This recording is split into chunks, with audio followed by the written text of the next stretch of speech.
बच्चों, पिछले क्लास में हमने पढ़ा था सलाइवरी ग्लैंड के बारे में कि सलाइवरी ग्लैंड 3 पेयर्स होते हैं और वो सलाइवा रिलीज करते हैं।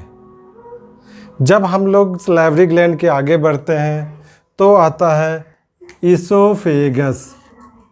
इसोफेगस जो है ये मस्कुलर ट्यूब लाइक स्ट्रक्चर होता है विच passes the food from pharynx to stomach। इसको हम लोग एसोफेगस कहते हैं। एसोफेगस में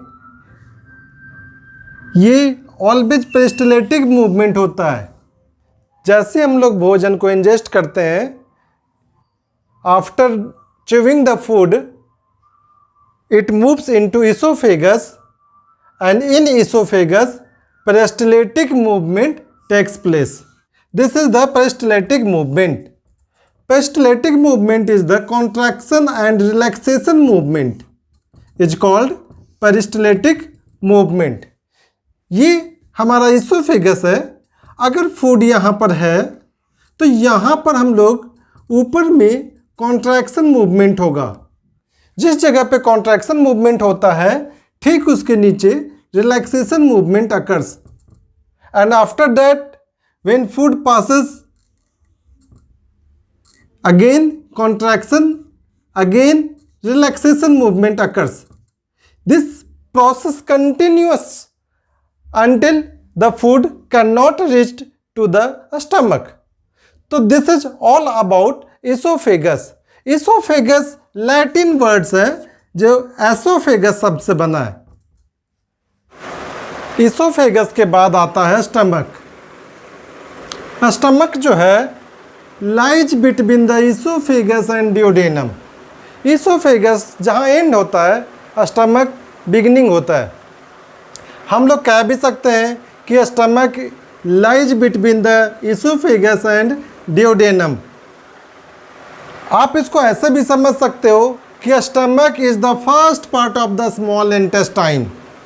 हालांकि हम इसको स्मॉल इंटेस्टाइन में नहीं रखते हैं, लेकिन आफ्टर इसोफेगस हम ऐसा भी कह सकते हैं कि it is the first part of the small intestine. It is an upper left part of the abdominal cavity.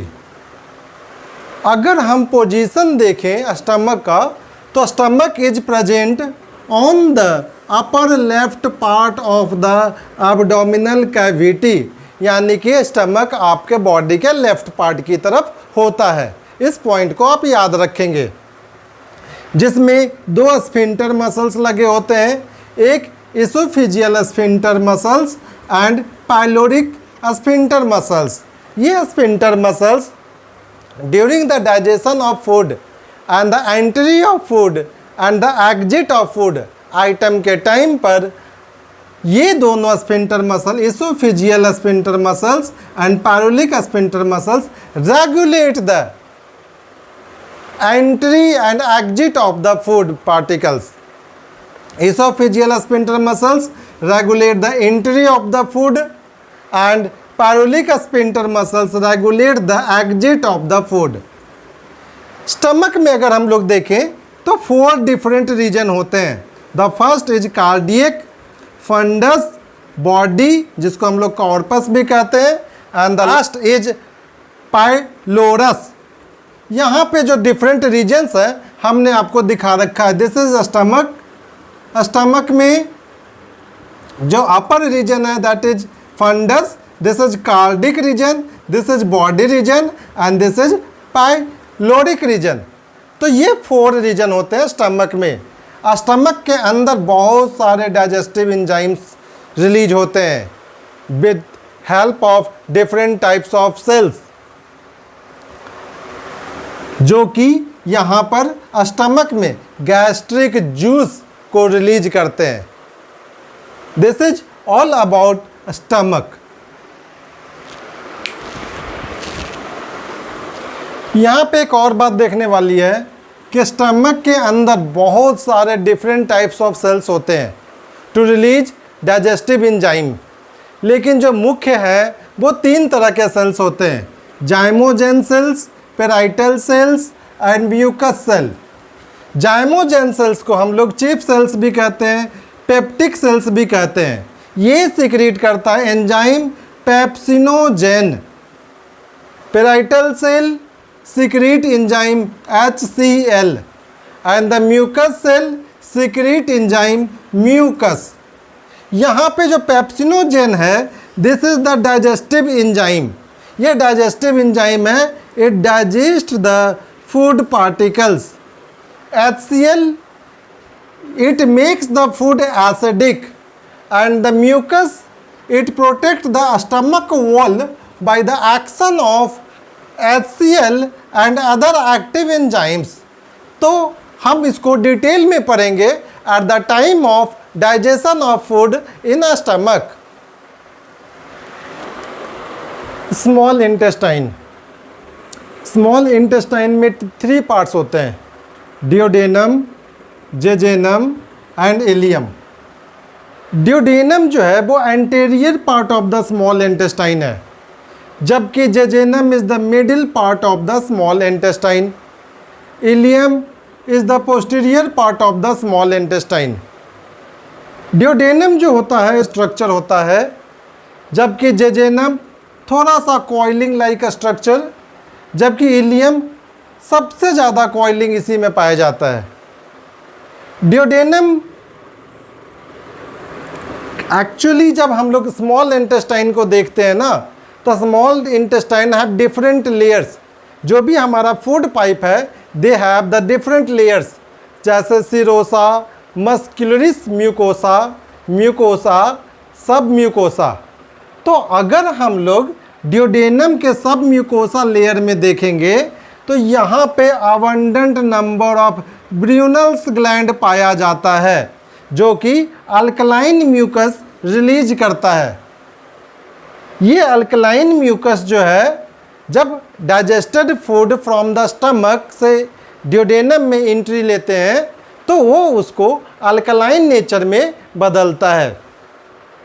यहाँ पर जो प्रोक्सिमल पार्ट ऑफ द डियोडेनम है, थोड़ा सा लिटिल फोल्डिंग्स होते हैं, जबकि डिस्टल पार्ट ऑफ द डियोडेनम जो होता है उनमें फोल्डिंग्स बहुत ज़्यादा नंबर में होते हैं।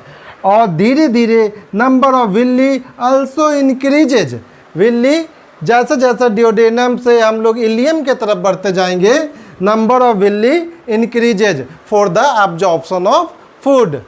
ये जो जेजेनम है, middle layer of the small intestine, इसको पहचानने के लिए इसके पास होते हैं प्रेजेंस ऑफ इंटेस्टाइनल क्रिप्ट्स। और ऑफ कोर्स मैंने बताया कि डियोडेनम के पोस्टीरियर पार्ट से नंबर ऑफ विल्ली इंक्रीज होने लगते हैं, तो यहाँ पर भी नंबर ऑफ विल्ली होंगे, जबकि सबसे ज़्यादा नंबर ऑफ विल्ली इलियम में पाए जाएंगे। यहाँ पर crypts of Lieberkuhn is the important part of the jejunum. Jejunum जो है ये सिर्फ और सिर्फ ह्यूमन बींग्स में होता है, नॉट इन अदर एनिमल्स। तो यहाँ पे इस बात को हम लोग ध्यान में रखेंगे कि middle part is the jejunum. The posterior part is ileum. Ileum is the can be characterised by Peyer's patches. Peyer's patches जो है a type of lymphoid tissue, जो हमारे बॉडी के इम्यूनिटी में भी मदद करते हैं। तो यहाँ पर अगर हम लोग देखें on the basis of position and structure only, अभी हमने इसका डाइजेशन वाला पार्ट नहीं देखा है। डाइजेशन वाला पार्ट हम लोग टॉपिक डाइजेशन ऑफ फूड में पढ़ेंगे। तो स्मॉल इंटेस्टाइन को 3 पार्ट्स में बांट दिया गया है, डियोडेनम, jejunum and ilium.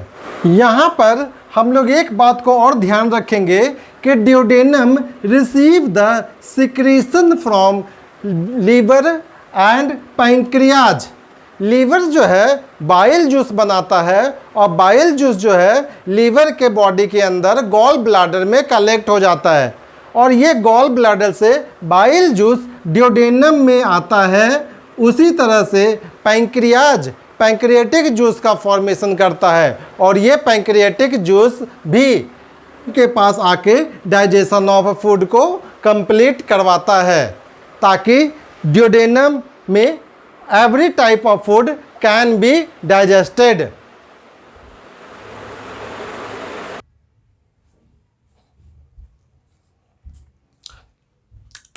Large intestine. Large intestine को हम लोग वैसे तो मेनली 3 पार्ट्स में बांटते हैं, सीकम, कोलोन, रेक्टम, लेकिन यहाँ पे हमने इसको 4 पार्ट्स में क्लासिफाई कर दिया, caecum, colon, rectum, anus. Caecum जो है, this is the blind, small blind sac like structure. ये इसमें पाया जाता है सम सिम्बायोटिक माइक्रो ऑर्गेनिज्म, जो हमारे बॉडी में कहते हैं ना डाइजेस्टिव सिस्टम में माइक्रो ऑर्गेनिज्म पाए जाते हैं, वो इसी रीजन में पाए जाते हैं। ये फिंगर लाइक ट्यूबुलर प्रोजेक्शन होता है, और ये माइक्रो ऑर्गेनिज्म जो यहाँ पे मौजूद होते हैं, वही अगर आप प्रॉपर ढंग से फूड को डाइजेस्ट नहीं करोगे तो ये माइक्रो ऑर्गेनिज्म भी फूड का डाइजेशन में हेल्प करता है, लेकिन उसको हम लोग डाइजेशन ऑफ फूड नहीं कहते हैं, उसको हम लोग फर्मेंटेशन कहने लग जाते हैं। तो खैर हम उसको यहाँ पे डिस्कस नहीं करेंगे, हम बाद में पढ़ेंगे। सीकम के बाद आता है कोलोन। कोलोन को डिवाइड कर दिया गया है। कोलोन ही है जो लार्ज इंटेस्टाइन को एक लॉन्ग पैसेज प्रोवाइड करता है। ये क्लासिफाई होता है असेंडिंग कोलोन में, ट्रांसवर्स कोलोन में एंड डिसेंडिंग कोलोन में, और ये कोलोन ओपन होता है जाकर रेक्टम में। रेक्टम जो है वो last part of the alimentary canal है। ये फिकल मैटर को स्टोर करेगा, और यहाँ पर हम लोग देखते हैं एक सैक लाइक स्ट्रक्चर पाया जाता है जिसको हम लोग कहते हैं हॉस्ट्रा। यहाँ पर जब रेक्टम ओपन होता है आउटसाइड, तो एनएस के थ्रू ये फीकल मैटर को बाहर भेज देता है, यानी कि NS is the exit of the faecal matter. यहाँ पर हम लोग जो देख रहे हैं लार्ज इंटेस्टाइन, इसका वैसे तो डाइजेशन में कोई इंपॉर्टेंट रोल नहीं है, बट ये एब्जॉर्प्शन का काम करता है। वाटर एब्जॉर्ब होता है यहाँ पे सबसे ज़्यादा after the small intestine, and very amount of minerals also absorbed in this tubular passage like large intestine.